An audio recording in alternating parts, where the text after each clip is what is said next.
Perfect. Good morning, everyone, once again. So today we have a very distinguished but a very global panel here, and I feel really privileged to host them for a discussion on what the real estate trends are going to be in year 2022 and beyond. Before I do that, we'll do a quick round of introductions. Myself, Prafulla, once again. If I just have to introduce myself, Prafulla just means chirpy, chatty, blooming, smiling person. But apart from that, I think I work with CBRE as an executive director. I look after change management transformation for our key accounts of clients. And apart from that, I'm also a hospitality professional, a decade in doing food and beverage and general management with the hotels. I'll just pass on to my other colleagues, and once we've done that, we will kickstart with our panel discussion. Good morning, everyone. My name is Safura. I'm the co-founder and the owner of the leading real estate in Dubai, which exists in Dubai real estate market for 15 years. Good morning, everyone. Gary McDermott, President, USA Private Equities. We build and manage portfolios for investors, single-family real estate. We invest in select businesses, and we also do some land development. Morning, everyone. This is Mohamed Al Fardan from Bahrain. I'm the general manager of MSL Real Estate and advisor for the PropTech startup Yorento. My background is in architecture, so BS in architecture and masters in sustainable real estate development. Good morning, everyone. I'm Sagar Batra, the founder of an architectural firm, Design Virtuoso. I'm also a partner in a real estate development company. I'm from India, and I'm really excited about our topic of discussion today. Good morning, everyone. My name is Sharif Ali. I'm the projects manager for a real estate development company in Egypt called KVRD. I am also a managing partner in a property management and facility management company called Property Mind. Looking forward to this one. Thank you, everyone. I'm just feeling very, very naked when you don't wear a mask after 2 years and in a public space. And I'm sure most of you would agree with that. And we were jokingly talking to a couple of our colleagues, and we said, children or the youngsters will be scandalized when they see people walking without masks because they're born and they're just seeing that. So that's the kind of change we have seen in the last 2 years, and it's unprecedented. So when Realty tabled this topic of what are the changing trends, or what do we foresee in real estate, I said change. That is the biggest trend. I mean, what more trend do you want us to talk about here? But then the first conversation I had with this esteemed panel here, and we realized that there's so much that is in terms of knowledge that can be shared with this group. So without much delay, let me just step in. And okay, I think I need to get them and get the light off there. So let's just start with this. I think the one trend none of us can deny across all industries has been automation technology. We've all adopted it in our private spheres. We've done it in our public spheres. So let's just maybe talk of technology. And the entire panel here is experiencing different arenas of technology really impacting our industry. So maybe let me start with Safura, and then we can go across the line with Gary, Mohanad, and Sharif in that order, if I don't mind. Thank you, Prafulla. Me being a core classic realtor for 15 years, when I've heard first about blockchain, for me it was, black woods that I thought I would never go to. But then a good example came up in my mind, when the email was invented. Who was resistant? Yeah, post office. Then I said, hey, I don't want to be a post office in real estate. And I start looking into blockchain, into emerging technologies that are going to be irrevocable fact in all the industries, and real estate would definitely be part of it. Then I start looking into blockchain and slowly integrating a blockchain to a real estate business, which I ran again at a very classic way for years. Again, you know, when we talk about blockchain, it's not only people think it's just a crypto buying or selling, yeah, and then how would you relate it to real estate? We relating, and it's actually in our use now, is the smart contracts, is the NFT, which we already giving away to our clients with some promotional tokens of NFT. Then it's a metaverse where my colleagues, I believe Sharif and Mohammed will talk about more. So again, you know, the emerging trends in real estate are at the moment are so wide that, again, being a classic broker, we're trying our best to catch up. And actually, Prafula, it makes our deals 3 times efficient, especially with the smart contracts. Yeah, and I'll pass on to Gary. So with the technology of the blockchain, that is also something that we're looking at doing.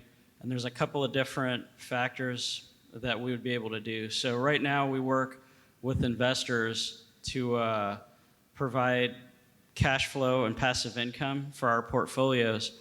But a couple of the technology companies have also approached us to look into ways of taking that same concept, but allowing for tokenization of the portfolio or some real estate assets. And so the thought there is that if you're able to tokenize the real estate, you can also provide returns on those tokens over time that would mimic what they would already do with fiat currency. So there's a couple of, not sure, it's a whole mess of regulations, and the companies that we've been looking at partnering with have been working on that. They're mostly attorneys, and so that's just, when you look at technology, what this could do is not only from an investment standpoint, but it could also allow for the replacement of the conventional mortgages the way that we see them today. So instead of going to a bank and applying for a loan, and it may take, you know, tons of paperwork and maybe a couple weeks to months, depending upon where you are, you may be able to just apply with one of these tech companies and purchase some tokens, or you would be provided the tokens or the currency, whatever it takes to close on the purchase of the home. So that's something that, between the two things of tokenizing the property or also replacing the mortgage banks with NFT, that's something that it looks as if is actually going to happen sooner than later. Another play with the NFT world is taking a smart city, and this is something that we're exploring with a company right now. They would build a smart city, maybe a 40-acre city that would have residential and commercial all within, but it'd be sustainable. So they would all the utilities, the electricity, the water, all of that would be conserved on site, and there would be resident NFT or resident tokens that could be issued to the folks that live there. And so it would work on a proof of stake concept, so that each of these residents would be able to stake those tokens, and they would be able to earn some passive income for staking the token, and as well as other rewards for things like maybe saving energy. So if there's the idea, there would be a solar generation station on this smart city, and so it would be another way to enable a resident to be rewarded for saving or conserving energy. Other interesting things, if you build this physical city in the metaverse, then you could also conduct certain businesses in real life, but exchange the currencies in the metaverse. So that, again, is just a couple of ideas that we're looking at with partnerships to get involved with technology in 2022 and the future. All right. Let me just take a step back, and I'm sure you guys all know about the new trends in the technology, but I'll just want to explain more about asset tokenization and why I think it's very important. So basically, asset tokenization is slicing down the value of a real estate asset into smaller slices of value or tokens, and have them easily traded in a platform and transferred from one person to the other. So why this is important? Because it is what I used to call the democratization of real estate investment, because it opens the door for anyone basically to invest with as low as 500 dirhams or $100 or even less. So with asset tokenization, or some people would call it real estate crowdfunding, you will have, because the biggest barrier of investing in real estate is basically capital. So with that in mind, it will change the whole game and will open the door for a lot of individuals, everyday people, to just invest in real estate and have income proportionally according to their investment. And I just want to emphasize that this is different than REITs, because REITs are traded in the big exchanges, but this is not.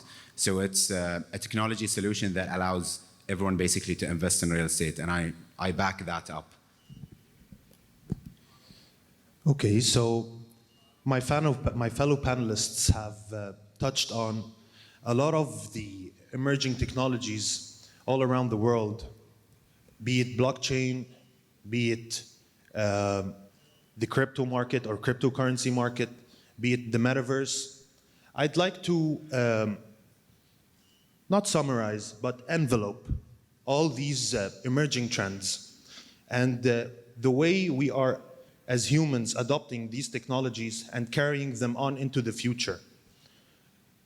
I believe the future for all these emerging technologies is all about us taking ownership of the internet, because the way the internet is shaping now is shifting more and more away from big companies, because the way it used to be was that global big companies used to have the most ownership of the internet.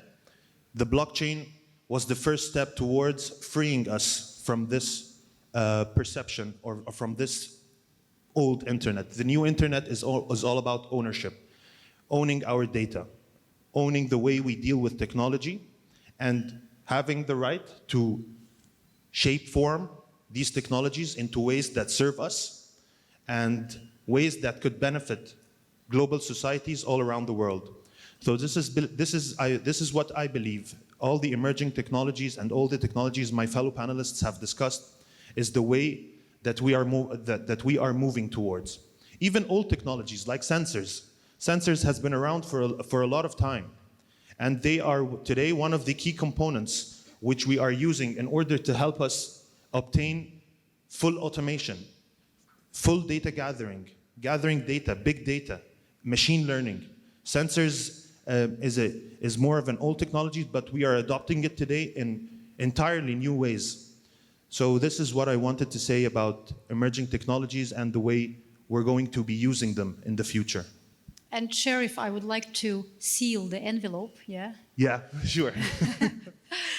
Is simply, again, that's what I believe is the impact of blockchain into the real estate market or an industry is first and most is environmental. So having a smart contracts, we print less.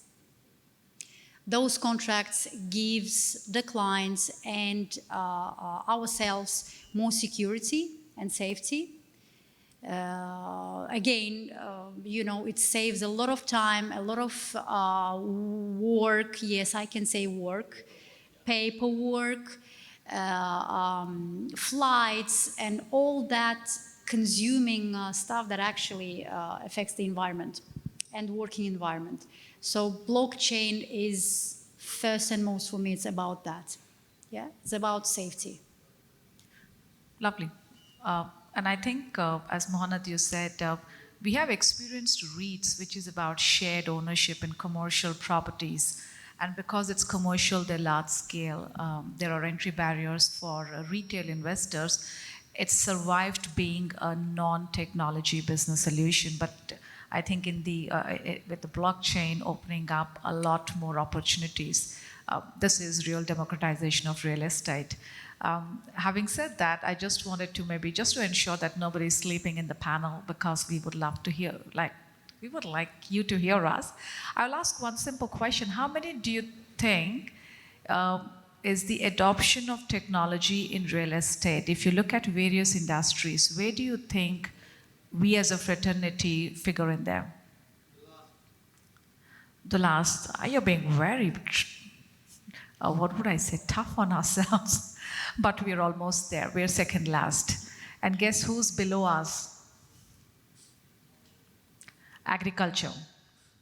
So we're a little better than farmers, but we're no better than anybody else. So I think there's a real need for adoption of technology in our industry. There are pockets of exceptional adoption in some cases, but it doesn't happen across the board. So I think that's one thing I'd leave a note with this group.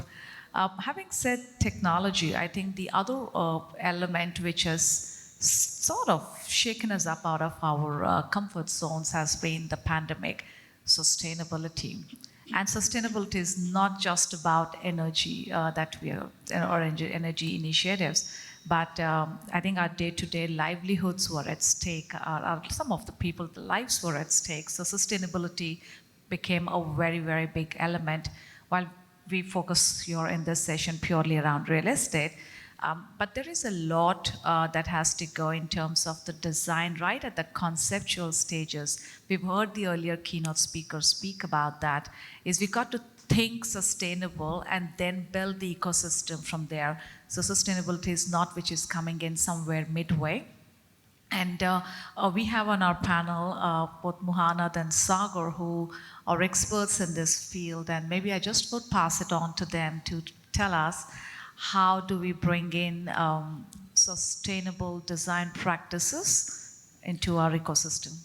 Yeah, I think sustainability is nowadays a buzzword, and it doesn't mean only environmental sustainability. It's social and economic sustainability as well.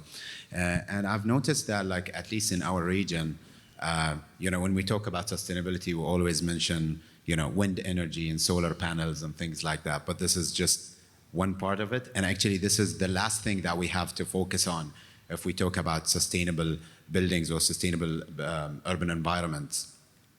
So what I've noticed that there's raising awareness about sustainability, and I've noticed that a lot of designers and a lot of firms in our region are focusing on having a very efficient building envelope that is actually makes the building sustainable, or even when you look into renovations or like retrofitting some of the old buildings, they are considering how the building will operate, because operation is a huge part of being sustainable for a long time. And I would just like to mention a small example, which is a very famous example in the US. It's the Empire State Building, which went into a retrofit project and I think the 2000, I don't remember exactly the year, but only with changing the building systems like HVAC system and changing the windows and the doors and have everything more sealed and improving the building envelope, they were able to reduce the energy consumption by around 30%. And that's huge. This tells you how the operation of the building or the property is so important, and it's a big part of sustainability. Thank you. Sagar. Yeah, so as human beings, we eat, breathe, live in the physical realm. And as we talk about the shift to the digital world with more technology coming in a way, we lose out on a lot of physical experiences. For example, simple activities like ordering food or shopping or getting groceries, they're just a click away. We just open an app and that's all. So there are a lot of physical activities which we used to do in order to get access to all these things, and now they're just a click away.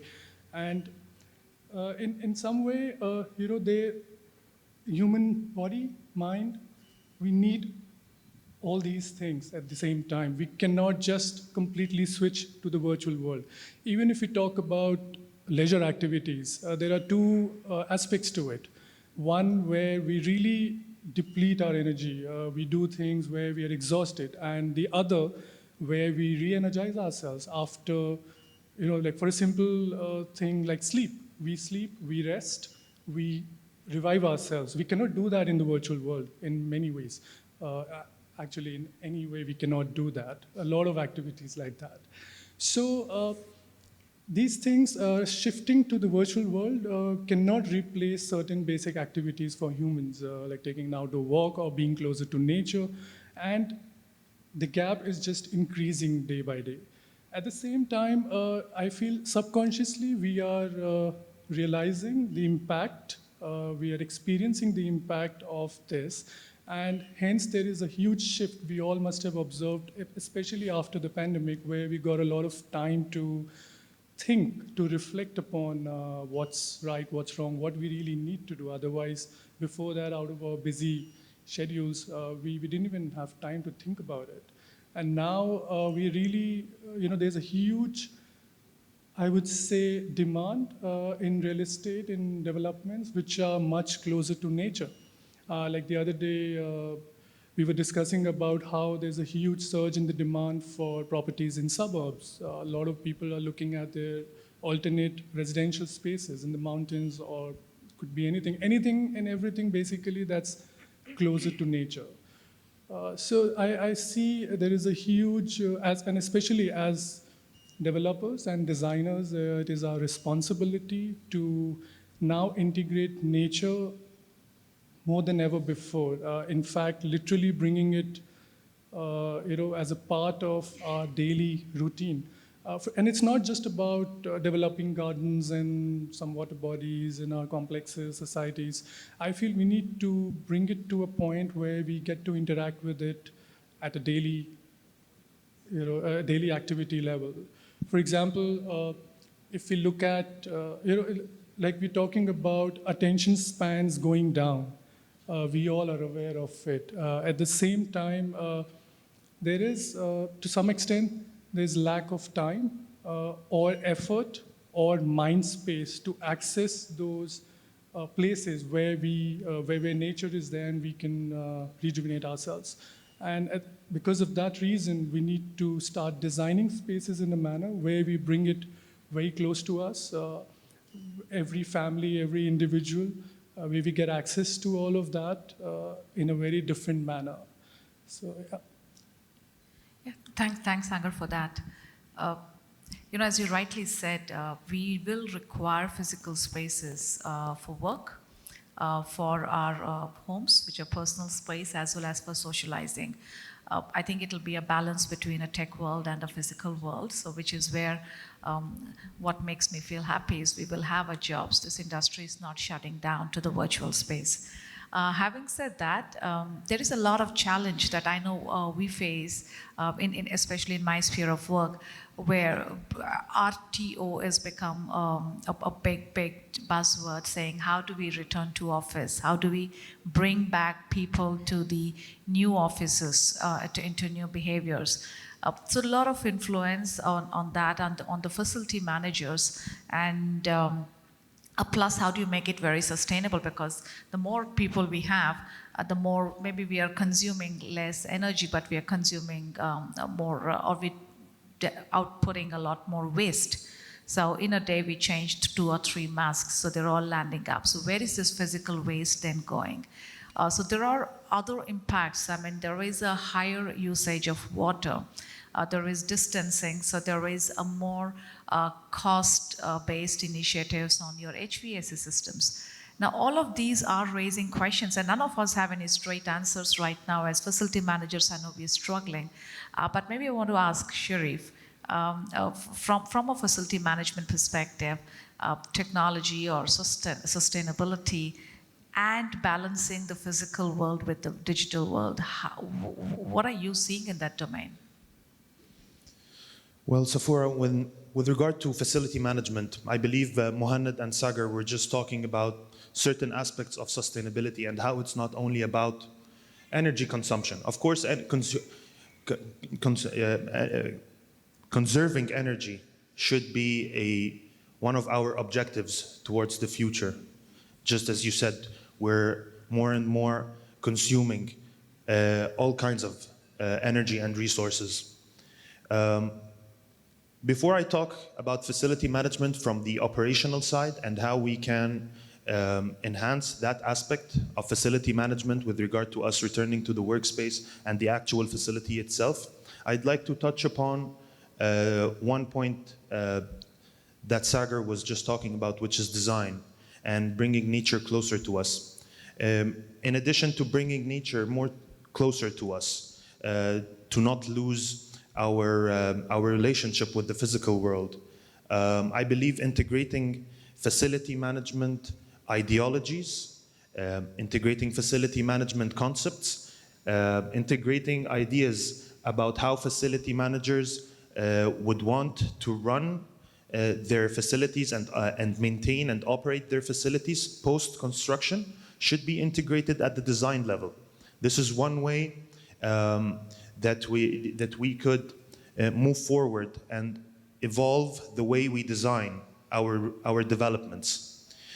With regard to the operational side, as I was talking about emerging trends and technologies, the more we integrate sensors into our developments from the design stage and carry it over into the operational stage, the more these sensors give us feedback about how we use our developments, how we use our real estate, help us make better decisions, help us maintain our buildings and make them more sustainable for the future, help us conserve even more energy. Just as Mohannad was saying, the way we use our buildings in itself conserves energy, helps prolong and maintain these destinations for longer.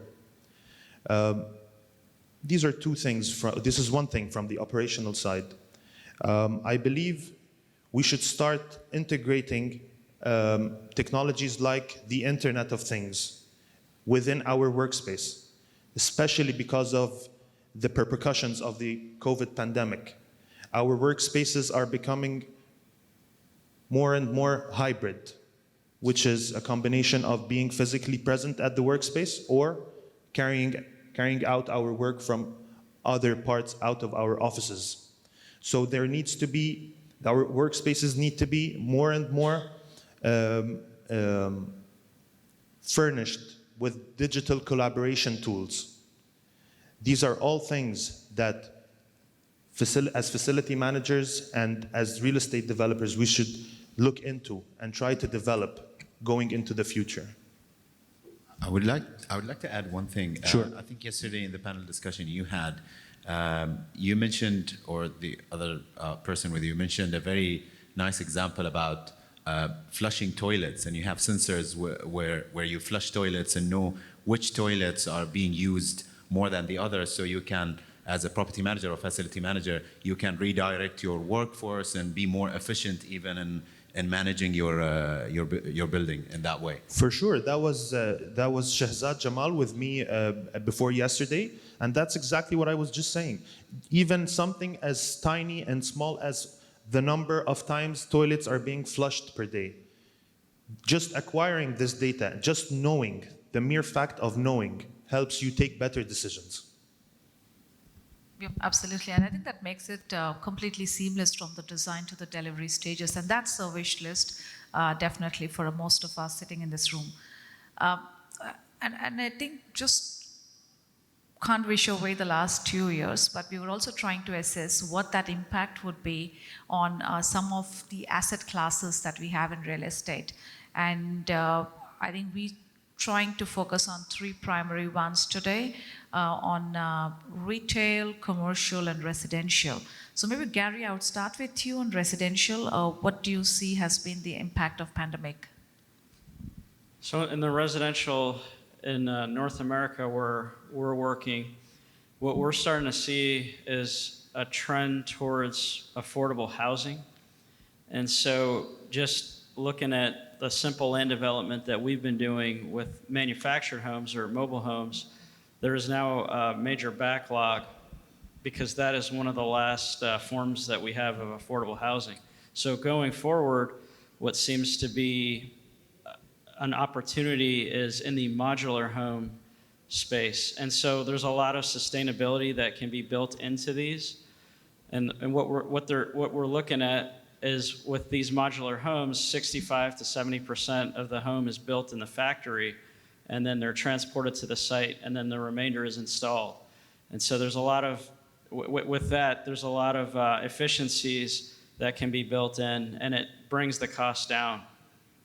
Another subset of this modular homes, or even the manufactured homes, are tiny homes. So what's another trend that looks like in 2022 is even for all different classes of homes, there's going to be more entry-level tiny homes all the way to luxury tiny homes with boutique communities and luxury amenities. And so that's also going to help with sustainability, and that there is a trend to not have to have all of the extra space that was once thought was needed.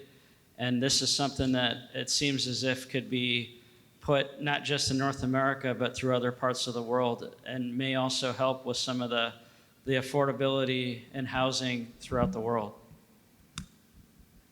Thank you. Safura, would you want to give us a little insight on the commercial offices? What are you seeing there? Right. Well, overall, for residential, as Gary mentioned, even for commercial, we have before and after. Yeah, you know what I'm talking about, is the pandemic for entire humanity. So it's before and after. Now, the trends for commercial properties obviously have changed more than for the residential in terms of the need, the physical need of the offices. Again, you know, all these new concepts that could have been existed before, but unfortunately they were, let's say, they were progressed more or in demand more after pandemic, is the smart business offices, plug and play concepts. Again, you know, managing the employees with significant lesser commercial spaces, offices, that obviously shifted the commercial segment into the next level. But I can't tell you it was a downgrade or upgrade, but what matters is that we adapted. We adapted to that trend, to that demand. Again, and new concepts were born during that period.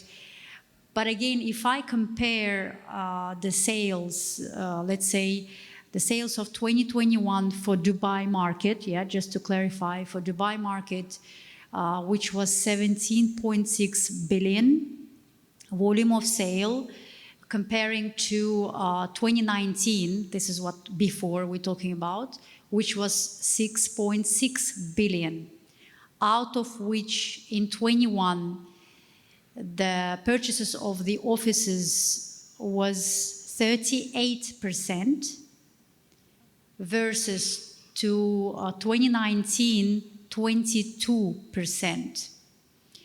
So I really cannot judge, you know, whether it was a less demand or more demand. What I can say is that the trend have changed of using the commercial spaces, but the need is still there. Yeah. Yep. I think that's an interesting insight. So thank you so much. On retail, Mohanad, what are you seeing around it? Me or? Sorry, Sharif.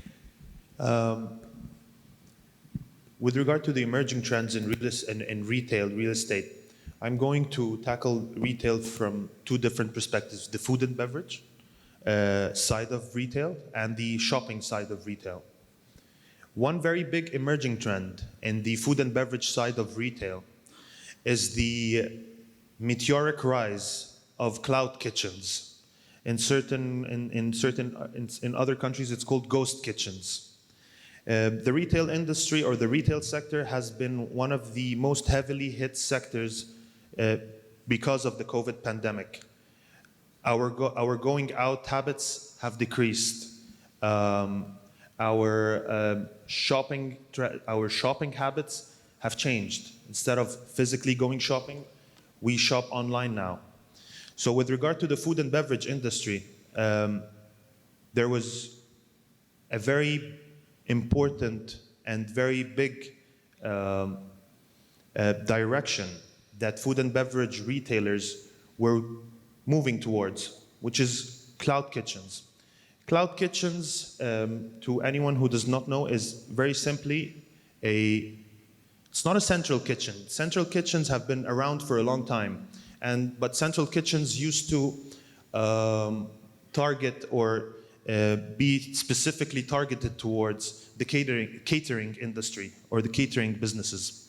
Cloud kitchens deal with food and beverage brands, and it is a central way of, first of all, decreasing and minimizing the costs and the kitchen costs of food and beverage retailers. It's one way for food and beverage retail spaces to decrease their sizes instead of consuming a lot of space with regard to their kitchens. So this is one very big emerging trend I've been following and I'm seeing with regard to the retail sector. With regard to the shopping side of retail, online shopping has been around for a long time. Maybe when the COVID pandemic hit, our usage percentages of online shopping has risen, and rightfully so. However, I see the future of retail shopping moving towards maybe one of the emerging technologies that we talked about today, which is the metaverse, which is, I'd like to elaborate more on that. The way we're going to move towards the metaverse with regard to retail shopping is that there's a very big drawback with online shopping. When you're shopping online, the only way you interact with products is through images. You just see the image of the product that you're buying and you see the reviews about these products, and this is how you make up your mind about whether I'm going to buy this product or not. The way the metaverse is going to add to that, which is going to be the next step, and I believe is going to be an emerging trend in that space, is one thing that Sagar said: we need physical interactions. And this is one way that we could both shop online and physically, digitally physically, interact with the products that we're buying. You can walk around the shop, you can hold the product that you're buying, you can turn it around, have a look at it, and I see this one way or one direction that the shopping retail industry is going to be moving towards in the future. I want to add something to this. I'm not sure if it's Walmart or one of the biggest chains. I may be wrong with Walmart, but one of the chains, they've already declared that they're going to launch their portal. You can actually, as more and more interactions are going to happen in the metaverse in the future, and they're going to they've already started developing the portal where you can order in there as work is going to shift to metaverse in some way. We'll all know with time. But while you're in there, you can do your transactions in the metaverse and things get delivered to you in the physical world. It's already started. Yeah, and I would like to add also again to the previous point that Sagar came up with.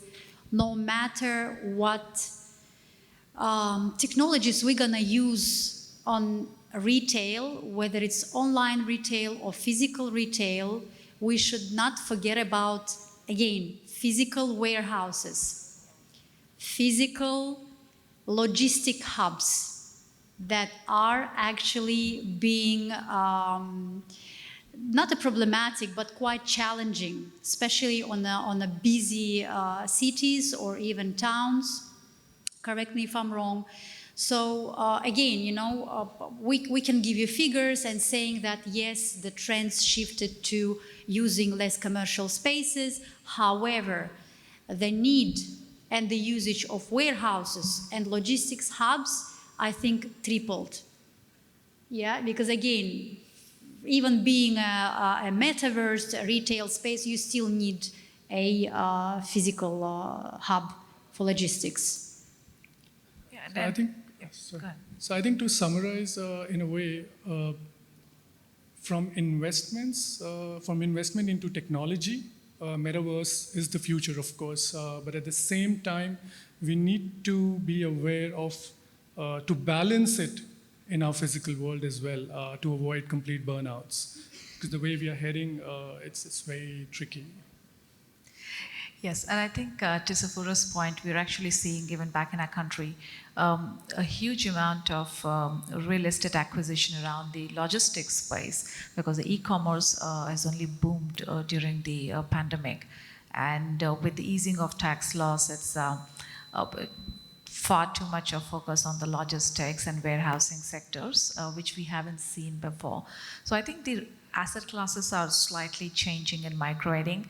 But there is also voice of sanity in this panel with saying that our world is going to change but not go upside down. So that I think it's a fine balance that we would be striking. With that, I just want to conclude this session, but a quick rapid fire starting all the way from Sharif this way. One trend you'd want to back, one phrase, so we do it quickly. One trend that I'd like to back is the integration of machine learning in our developments with regard to generating data and fueling that back into artificial intelligence. I'd like to see more artificial intelligence being incorporated into our buildings. Sagar. So as I've been talking about striking a balance, but I really feel as a designer, the modern technology, the tools, the virtual world is is the best medium today that we have to really present what we want to do, what we are trying to innovate as far as design and spaces. Like we're talking about physical world. So whatever we want to do to bring that change, it can be expressed in the best manner through the virtual world. So that technology, of course, really helps us. Mohanad? Yeah, besides blockchain and the metaverse, I'm sure everyone is supporting me on that. There's an important technology that I want to mention, which is driverless technology, specifically driverless cars for delivering goods or moving people around, because that's part of my research in the US, that driverless cars will change the game of with the ride-sharing model and the need for parking spaces and what have you. And I can discuss this after the panel discussion because I think we're run out of time, but I'll say driverless technology. So just using technology, whether it's the metaverse or other tech, to reward or influence good, sustainable behaviors.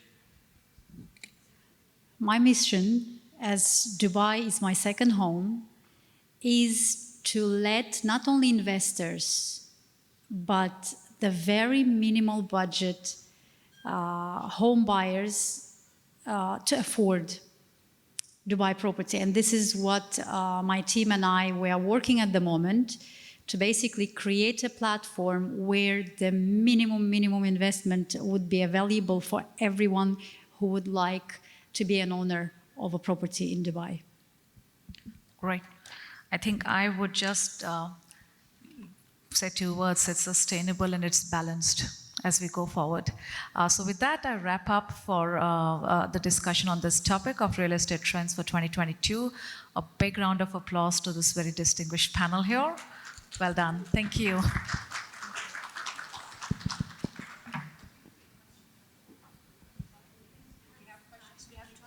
Okay, we finished bang on, so I think we need a clap for that. Okay, any questions from the panel? Okay, we have one other lady right out there. Hi, I have a question for Sagar.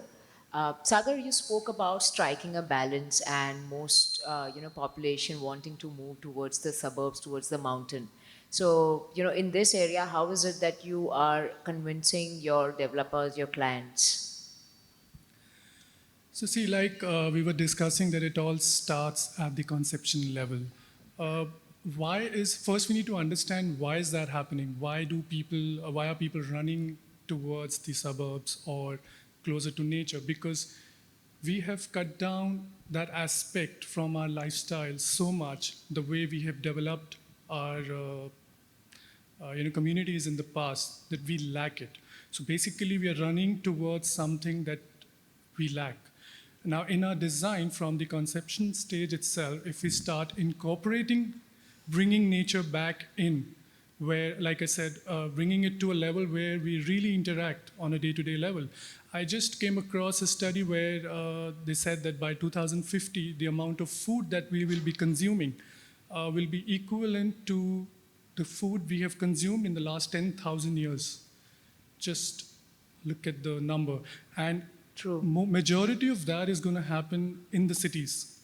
So, and if you look at farmer families, the new generation, they don't want to be farmers anymore. So how are we going to bridge the gap? This is just one example. Similarly, there are a lot of aspects which are directly connected with the nature, which we have been cutting down over a period of time, and now it's high time I feel that we need to bring it all back. Now, of course, it all starts with the design, right from the beginning. All right, every apartment, every house, we need to bring nature in. How is we can answer through design. It's a different challenge. It's a design challenge, but yes, that's the need of the hour. And we are when I spoke about virtual reality. So towards for developers, for our clients, sometimes when we are trying to innovate, when we are trying to come up with solutions towards that, the translation can be a little tricky sometimes. What I'm imagining and what the other person is understanding, how well we are able to make them understand. That's where the virtual reality really plays a very important role, where the communication is very clear and straightforward. Sure. Thank you. Thank you. Any more questions? Yeah, I think there's a gentleman this side.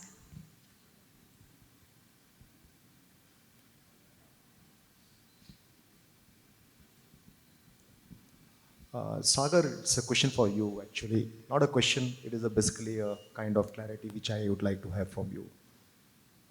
It was good to know that by 2050, the quantum of the food needed for the population of the masses is going to be equal to the food what we have consumed in the last 10,000 years, right? Can we make a statement here, or can we develop an understanding that next growing market or next business opportunity could be agro? See, I'm not the right person to comment on this, but yes, as a designer, what we are really doing right now is we are replicating that industry, or let's say we have farmlands where we grow for consumption at community, at city levels, right? So what we're trying to incorporate in our design is miniatures of that. We're trying to give miniatures of that to every individual, every family, be it in form of larger terraces where we can bring in nature very close to True. where you're living, on your level. True. It's most challenging in skyscrapers. At development on land, it's still I would say, very easy solution as long as you have extra space there, but it's most challenging in high rises. And that's where if you start giving a portion of it to everybody, certain needs at emotional level, at various levels actually are taken care of. So that's one way to go about it, which even kind of relates to what she asked earlier. I have one more thing to ask you here. We had been, focusing on to the Tier 1 cities, right? If you look onto the overall ecosystem and the life cycle of the, cities, so Tier 1 comes to the stagnation, or it comes to, some kind of standstill because of the area, because of the, land, whatever it is. So can I say that, as a designer, when and how you will start focusing on to the Tier 2 and Tier 3 city for its development? So see, I feel it goes both way. It of course it starts with the architect where you start conceiving that space, but it also is directly linked to the end user, how sensitive the demands are. Because at the end what we do is we understand our clients and we shape their dreams, what they want in a certain way. Right? So it needs to go both way, I feel. As long as if somebody doesn't want a sustainable development, we can educate, we can bring awareness, but we can't force at the end. Yeah. Thank you, Sagar. So Thank you so much. it's a good way because tier 2, tier 3 cities, they can learn from what has happened in tier 1 and they can be more conscious and aware and they can bring a change. They cannot allow that to repeat. I think you are absolutely right, Sagar. Tier 1 cities, of course, they are Tier 1 city, but Tier 2 and Tier 3, in my mind, they can be in a super Tier 1 or super Tier 2 kind Absolutely. of.